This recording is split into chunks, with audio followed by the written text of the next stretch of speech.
पाकिस्तान में पेश हुआ 4.15 लाख करोड़ का बजट। बदहाली के बावजूद सेना पर 51,000 करोड़ का खर्च। ग्रोथ टारगेट भारत से आधा।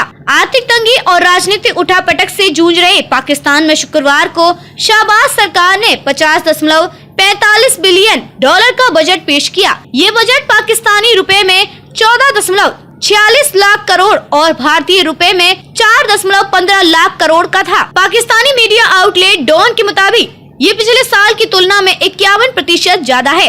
वित्त मंत्री इशाक डार ने संसद में बजट स्पीच दी। बजट में 51,000 करोड़ रुपए सेना को दिए गए हैं।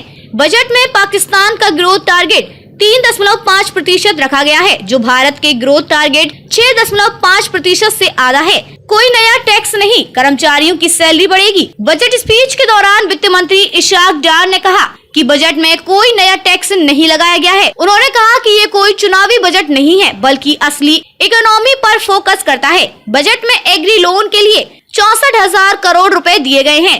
जरूरी सामानों के इम्पोर्ट पर कोई ड्यूटी नहीं बढ़ाई गई है। सरकारी कर्मचारियों की सैलरी भी बढ़ेगी। ग्रेड 1 से 16 के कर्मचारियों की सैलरी 35% और ग्रेड 17 से 22 के कर्मचारियों की सैलरी 30% बढ़ेगी। खर्च का 55% हिस्सा कर्ज और ब्याज चुकाने में जाएगा।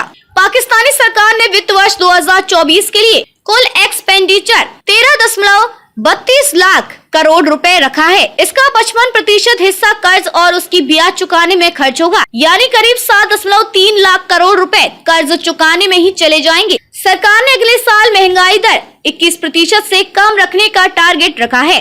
IMF से बातचीत के बाद तैयार हुआ बजट। IMF ने गुरुवार को बताया था कि उन्होंने पाकिस्तान के बजट को डिस्कस किया है। शाहबाज सरकार ने वित्त वर्ष 2024 के लिए वित्तीय घाटे का टारगेट 7% रखा है, जबकि 2 लाख करोड़ रुपए की रेवेन्यू कलेक्शन यानी कमाई का अनुमान है। रॉयटर्स की रिपोर्ट के मुताबिक सरकार के पास आगामी चुनाव के चलते बड़ी घोषणाओं और वादों पर खर्च करने के पैसे नहीं हैं। दरअसल पाकिस्तान IMF से 10,000 करोड़ रुपए की लोन की मांग कर रहा है। इसके लिए उसने IMF की कई ऐसी शर्तों को भी माना है, जिसका सीधा असर पाकिस्तान के लोगों की जेब पर पड़ा, यानी उससे महंगाई बढ़ी। IMF के कहने पर पाकिस्तान की सरकार ने पेट्रोल, डीजल और बिजली पर टैक्स बढ़ाया। वहीं IMF ने अब लोन पास करने से पहले पाकिस्तान से 7 महीनों के भीतर 65,000 करोड़ रुपए जुटाने की मांगी है।